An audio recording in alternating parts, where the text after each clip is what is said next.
This is the news at 7 on ASO Television. Sincere apologies for coming your way a little behind schedule.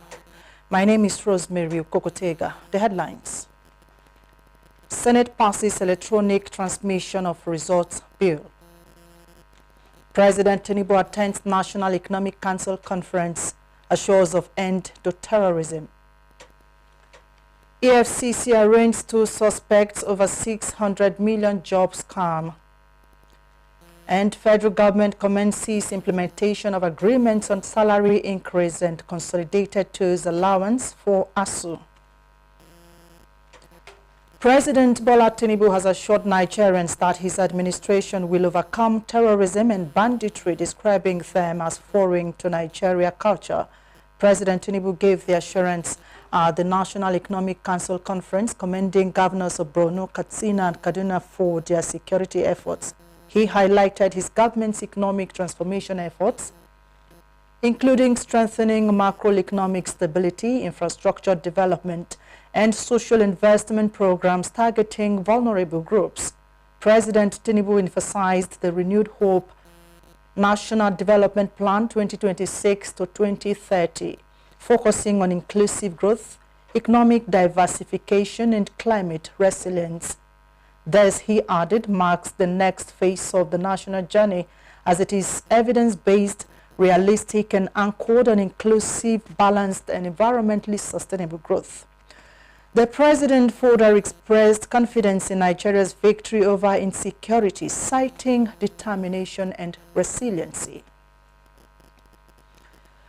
The Senate has passed the electronic transmission of results bill, bowing to mounting pressure and criticism over its earlier decision on the matter.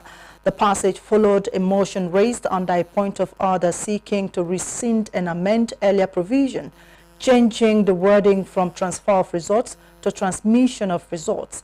The motion was moved by the Senate Chief Whip, Senator Tahir Monguno, with the development eliciting a rowdy session on the floor, as some senators openly disagreed with the motion. The presiding officer shall electronically transmit the results from each polling unit to IREP portal, and such transmission shall be done after the prescribed Form EC8A has been signed and stamped by the presiding officer and or countersigned by the candidates or polling agents where available at the polling unit. Provided that if the electronic transmission of the result fails as a result of communication failure and it becomes impossible to transmit the result contained in Form EC8A, signed and stamped by the presiding officer and or countersigned by the candidates or polling agents where available at the polling unit, the Form EC8A shall, in such a case, be the primary source of correlation and declaration of results. That is the amendment sought to be made in this motion. Thank you. Yes, Senator. Senator Enyinaya Abaribe invoked Order 72, calling for individual voting on the motion, but later withdrew his request. Subsequently, Senator Diket Plang moved the motion that the earlier votes and proceedings be adopted and approved as amended. The motion was seconded by Senator Sirake Dixon. My point of order is Order 72, Mr. President.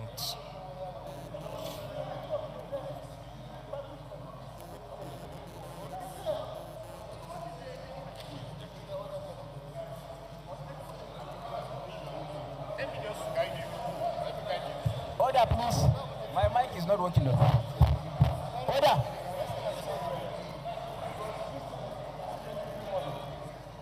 All the extra.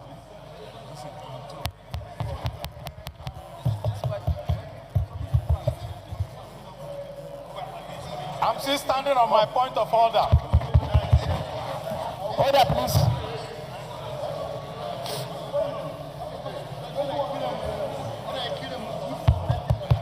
Order, please.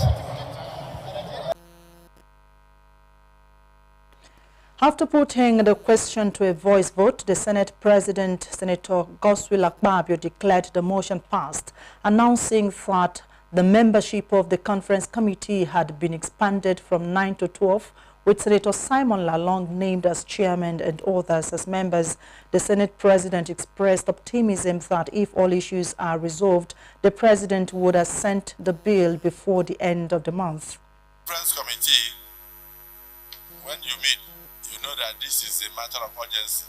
I believe that if you're able to conclude within the next few days or 1 week, the President should be able to sign this amended electoral bill into an act of Parliament within this month of February. So I wish you a worthy deliberation with your colleagues. I am pleased to present for confirmation by the Senate the appointment of Usman Issa Dakingeri Suleiman as career ambassador. In a related development, the Senate President read a letter from President Bola Ahmed Tinubu seeking confirmation of non-career ambassadors. The request was referred to the Senate Committee on Foreign Affairs, which is expected to report back within 1 week.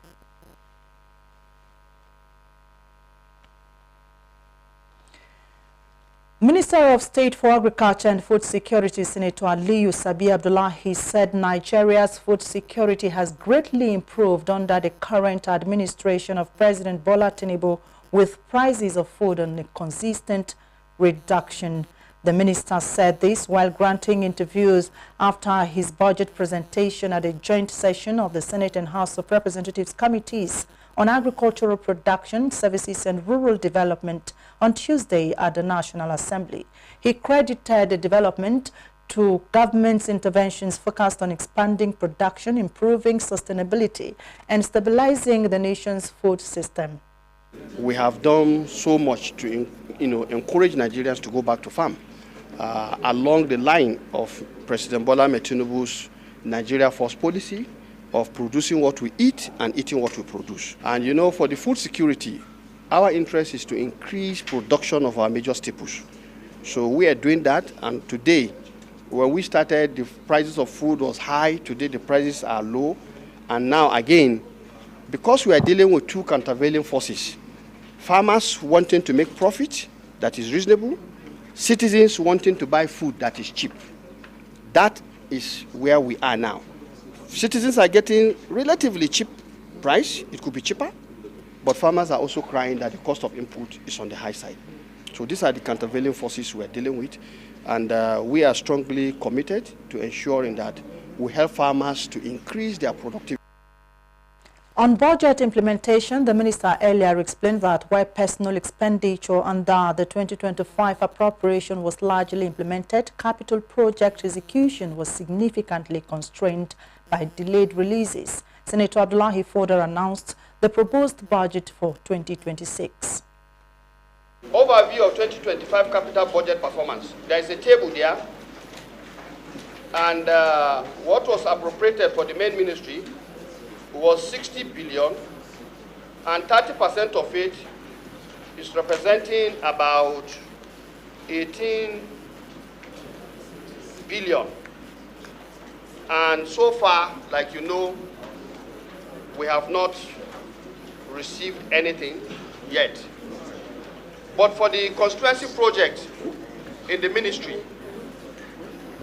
we had a total of 74, and 30% of it is representing 22 billion, and out of which 19.8 billion had been released. So if we move forward to 2026 budget, where we have rolled over 70%, this 70%, that is page 7 of the executive summary I've given you, we have a total of the agricultural sector having a total of 1,447,973,604,000. Chairman of the House of Representatives Committee on Agricultural Production and Services, Mr. Bello Kauje, in his remark, described the exercise as a constitutional responsibility anchored on transparency, accountability, and prudent oversight, stressing that lawmakers are determined to ensure that public spending translates into measurable improvements in the lives of Nigerians. On his part, Chairman Senate Committee on Agriculture, Production and Rural Development, Senator Saliu Mustafa, urged the federal government to prioritize adequate funding and timely release of resources to the agricultural sector to safeguard food security and support economic growth. Minister of the Federal Capital Territory, Barrister Ezenwo Wike, has continued his routine inspection of ongoing infrastructure projects with visits to the Life Camp N5 Road Corridor in the Katsina district. Speaking on the project being executed by Julius Berger, the minister said major construction work had been completed, explaining that only walkways and other finishing touches were ongoing. Barrister Wike noted that bridges earlier observed as incomplete had now been fully completed with 4 lanes on each side, saying that the project is expected to be inaugurated as part of activities marking President Bola Ahmed Tinubu's 3rd year in office. I sincerely thank them and believe that on our part we'll make sure that they get the necessary funding so as to finish this project on time, but we're very happy. The minister also inspected the Katsina Road project being handled by Lubrix Construction. He described the road as a major ring road spanning over 10 kilometers and expressed satisfaction with the quality of work. The minister said visible progress on the carriageways and walkways shows the contractor is on course to meet the May June completion timeline, assuring of the FCT administration's readiness to provide the necessary funding for timely delivery. Reacting to media reports on President Tinubu's intervention in the political disagreement between him and the governor of Rivers State, Similayo Fubara, Barrister Wike said the president acted in his role as a father to resolve issues between the executive and the legislature in the state. Yes, Mr. President has been very kind to the people of the state. If there seems to be a problem between the legislature and the governor, and as a father, he really has to intervene. I remember this is the second time Mr. President is intervening. I believe, by the grace of God, this will be the last time. I believe that the Assembly, I've told them to do the needful to obey Mr. President, which I know they will not hesitate. And I also believe that the governor will carry out his own part to make sure that this is the final time Rivers people will begin to hear this kind of discord. The House of Representatives has reaffirmed willingness to strengthen institutions charged with combating financial crimes towards achieving more impactful results that will enhance Nigeria's standing on the global stage. Chairman House Committee on Financial Crimes, Mr. Ginger Onwusibe, made the affirmation during a 2026 budget defense session with the Economic and Financial Crimes Commission, EFCC, and the Nigeria Financial Intelligence Unit, NFIU. He emphasized the critical roles played by the EFCC and the NFIU in combating financial crimes, describing such crimes as a major drain on the economy. The lawmaker disclosed that the House is currently considering 4 key bills aimed at promoting transparency, protecting public resources, restoring confidence in the financial system, and aligning Nigeria with global best practices. He said the committee would scrutinize the budget to ensure alignment with legislative priorities and optimal use of resources. The Minister of Health, Professor Ali Mohammed Pate, has revealed that the ministry only received 36 million naira out of the 218 billion naira appropriated for the year 2025, making it impossible for the ministry to utilize its 2025 capital budget. The minister, while making a presentation during his appearance at the 2026 budget defense session with the House Committee on Healthcare Services, said while the ministry's entire personnel budget was released and fully expended, the same could not be said of the capital component, due largely to the bottom-up cash planning system operated by the Office of the Accountant General of the Federation. He told lawmakers the ministry was unable to access certain counterpart funds due to delays in the release of Nigeria's counterpart contributions, adding that implementation of the 2025 capital budget was consequently stalled by unforeseen circumstances. On the 2026 budget proposal, the minister noted it is anchored on the 2016 National Health Policy and guided by the Federal Ministry of Health's strategic blueprint initiatives, which serve as key policy instruments for achieving ministerial deliverables and advancing the global agenda of universal health coverage. In his remarks, Chairman of the House Committee, Mr. Amos Gromna Magaji, directed the minister to furnish the committee with all relevant documents relating to donor funds received by the ministry and details of what the funds were used for. Watch ASO Television live on DSTV 392, StarTimes TV 127 and Free TV 507 on the UHF band. You can find us on channel 38. Coming up after the break, federal government commences implementation of agreements on salary increase and consolidated tools allowance for ASU and other stories. Please don't go away. Good evening and welcome to the greatest show on earth. This is a people's game. They will be bubbling about this one for weeks and months to come. Let's go! Lights, camera, action. Put your mind to it, look the life that you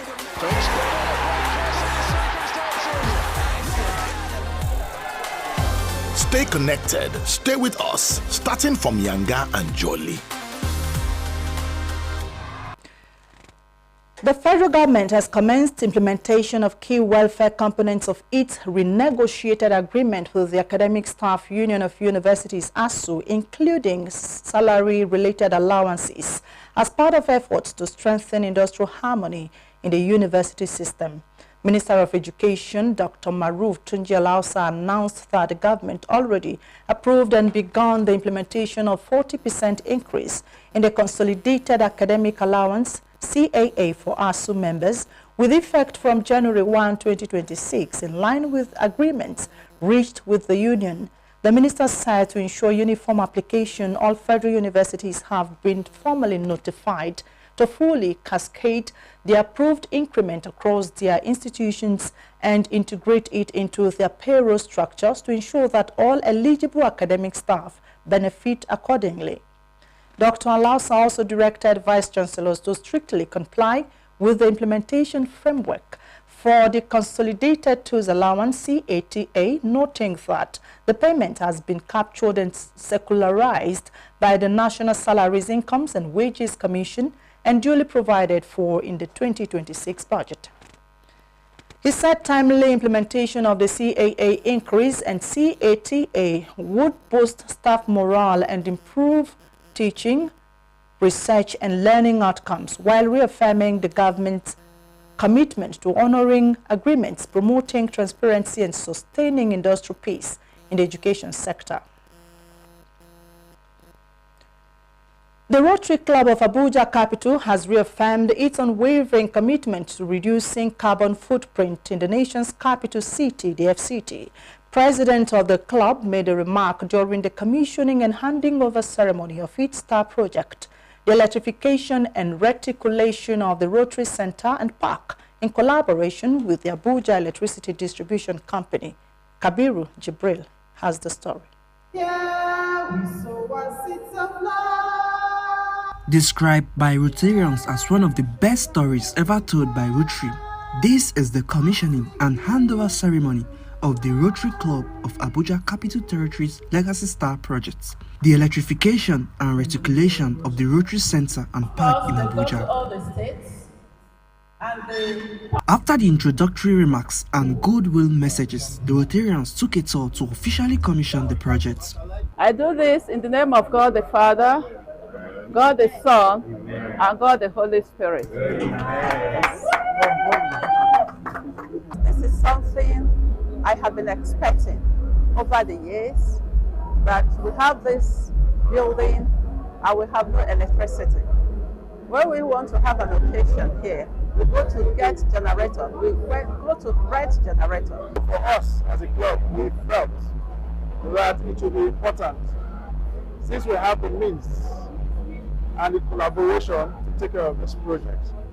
And that is what we did.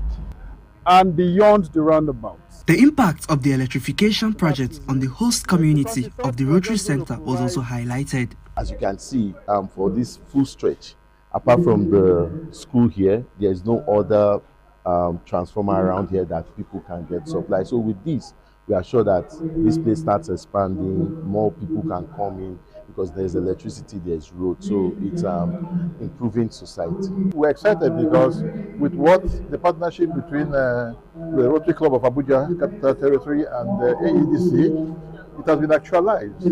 And therefore we are very elected that there will be no dulling moment anymore here. And I believe with that, it will attract many other developmental projects and programs around here. The Rotary Club of Abuja Capital Territory expressed optimism that the electrification project will improve sustainable humanitarian activities at the center. Kabiru Jibril, ASU Television News. Over 50 students were beneficiaries of a vocational outreach organized by the Rotary Club of Abuja High Rise at Government Secondary School Garki Abuja. The students were trained and enlightened on artificial intelligence, AI, and land surveying, with highlights on career options not limited to traditional professions as medicine, law, and engineering. Latifa Tisiaka has the story. I'm afraid we bring you the report in a subsequent bulletin. Going on ahead, Chairman of the People's Democratic Party, the PDP in the Federal Capital Territory, Alhaji Ismaila Mohammed Dugara, on Tuesday led a large party delegation to Kwali Area Council as part of mobilization drive ahead of the 2026 FCT Area Council elections. The visit coincided with the 1,000-man march for Soja Nasiru Roadshow, a grassroots campaign initiative aimed at rallying support for the PDP chairmanship candidate in Kwali Area Council, Honorable Mohammed Haruna Pai, and the party's councillorship candidate for Pai Ward, Alhaji Yanche. Alhaji Yanche was accompanied by former FCT Public Complaints Commissioner, Honorable Dalhatu Ezekiel Musa, members of the party's State Executive Committee, and other stakeholders from across the FCT. Addressing supporters, the PDP chairman praised the people of Kwali for their loyalty to the party and described Honorable Pai as a candidate with integrity, competence, and strong grassroots appeal, capable of delivering improved infrastructure and development across the area council. He urged party supporters to participate actively in the electoral process, emphasizing the importance of voter cards while calling for peaceful and law-abiding conduct before, during, and after the elections, as the PDP intensifies its mobilization efforts across the FCT. The National Agency for Food and Drugs Administration and Control, NAFDAC, has uncovered a massive counterfeit medicine operation in Lagos, seizing over 10 million doses of fake and banned drugs worth over 3 billion naira. The agency's investigation revealed sophisticated cloning of life-saving medicines, including anti-malarials and antibiotics. Director of Investigation and Enforcement, Mr. Martins Iluyomide, described the operation as one of the worst counterfeit medicine operations in recent years, warning that Nigeria's health system is under attack by profit-driven counterfeiters. He said the fake drugs produced abroad and smuggled into the country pose a significant threat to public health. Mr. Iluyomide urged Nigerians to be cautious, saying if a drug is unusually cheap, it could cost one his or her life. The agency has evacuated 8 trailers of fake medicines and cosmetics from the site, describing the bust as a major breakthrough. Corporate Affairs Commission (CAC) has signed a memorandum of understanding with Google Nigeria aimed at stimulating the ease of doing business and to withstand global competitiveness. Registrar General of the CAC, Hussaini Ishaq Magaji, said during the Commission's anniversary lecture to commemorate its 35 years of operation in Abuja that he will not relent until the corporation occupies a world-class space. A business correspondent, Tile Major, was there and now reports. At this historic event, we will witness the signing of a letter of collaboration between CAC and Google while signing a Memorandum of Understanding (MOU) with Google Nigeria in order to strengthen the use of technology. Registrar General of the Corporate Affairs Commission, Barrister Hussaini Ishaq Magaji, at the anniversary lecture, assured of his support for the ease of doing business through technology innovation. Let me state clearly, the deployment of AI at CAC is not optional, it is necessary. Business registration volumes have grown exponentially, driven by factors such as tax reforms, the monetization of social media and digital businesses, government policies promoting the formalization of informal enterprises.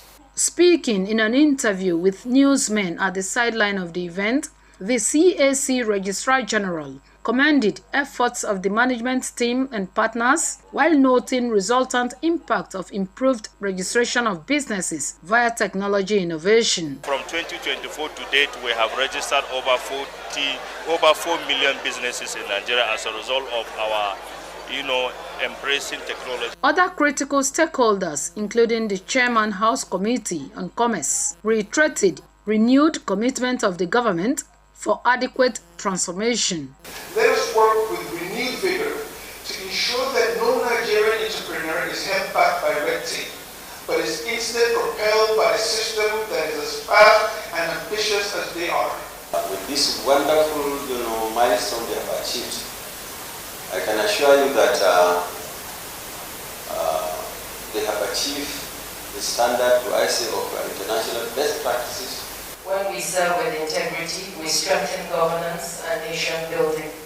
Let's uphold public trust through our actions. They urged the general public to take advantage of the ongoing reforms of the government for a sustainable economic development.